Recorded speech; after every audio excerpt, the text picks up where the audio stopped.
తెలంగాణలో నామినేటెడ్ పదవుల పండుగ మళ్లీ మొదలైంది. పలు కార్పొరేషన్లకు టీపీసీసీ చీఫ్ మహేష్ కుమార్ గౌడ్ చైర్మన్లను ప్రకటించారు. మొత్తం 17 కార్పొరేషన్లకు చైర్మన్లు, 11 వైస్ చైర్మన్స్ ను ప్రకటించారు. పలు కార్పొరేషన్లకు చైర్మన్లను నియమిస్తూ ప్రభుత్వం ఉత్తర్వులు జారీ చేసింది. తెలంగాణ గ్రామ పంచాయతీ ట్రైబ్యునల్ చైర్మన్ గా సూదిని రామిరెడ్డి, ట్రైబ్యునల్ సభ్యురాలుగా నలుగూరి కృష్ణకుమార్, భూసా వేణుగోపాల్ నియమించారు.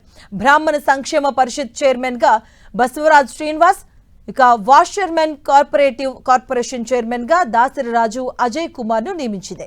గీత కార్మికుల కార్పొరేషన్ చైర్మన్ మెతుకూరి చంద్రశేఖర్ గౌడ్, అలాగే పెరిక సహకార కార్పొరేషన్ చైర్మన్ గా దొంగారి వెంకటేశ్వర్లు నియమితులయ్యారు.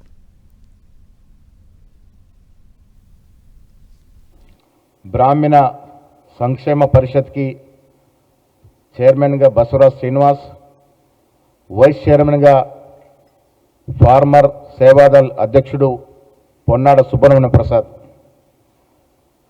Washermen cooperative limited society federation chairman గా doctor Ajay Kumar protocol PR గా ఉన్నారు. వైస్ చైర్మన్ గా Bangari Babu, toddy tappers cooperative corporation limited chairman గా నిజామాబాద్ జిల్లాకు చెందిన మోత్కూరు చంద్రశేఖర్ గౌడ్, వైస్ చైర్మన్ గా మహబూబ్నగర్ జిల్లాకు చెందిన కేశం నాగరాజు గౌడ్ నియమించినారు. Perika cooperative corporation limited chairman గా దొంగరి వెంకటేశ్వర్లు హుజూర్ నగర్ ప్రాంతానికి చెందిన వ్యక్తి. ఖమ్మం నుంచి బొడుగం శ్రీనివాస్ గారిని వైస్ చైర్మన్ గా దాన్ని నియమించినారు. మేరా కోఆపరేటివ్ కార్పొరేషన్ లిమిటెడ్కి సంగా వెంకటరాజం, వైస్ చైర్మన్ గా ఎం లక్ష్మీనారాయణ.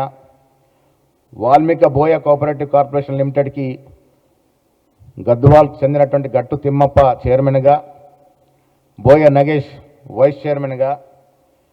మున్నూరు కాపు కోఆపరేటివ్ కార్పొరేషన్ లిమిటెడ్కి కరీంనగర్ జిల్లాకు చెందిన బొమ్మ శ్రీరామ్ చైర్మన్ గా, పీసీసీ సీనియర్ నాయకులు అల్లం భాస్కర్ గారిని వైస్ చైర్మన్ గా నియమించడం జరిగింది.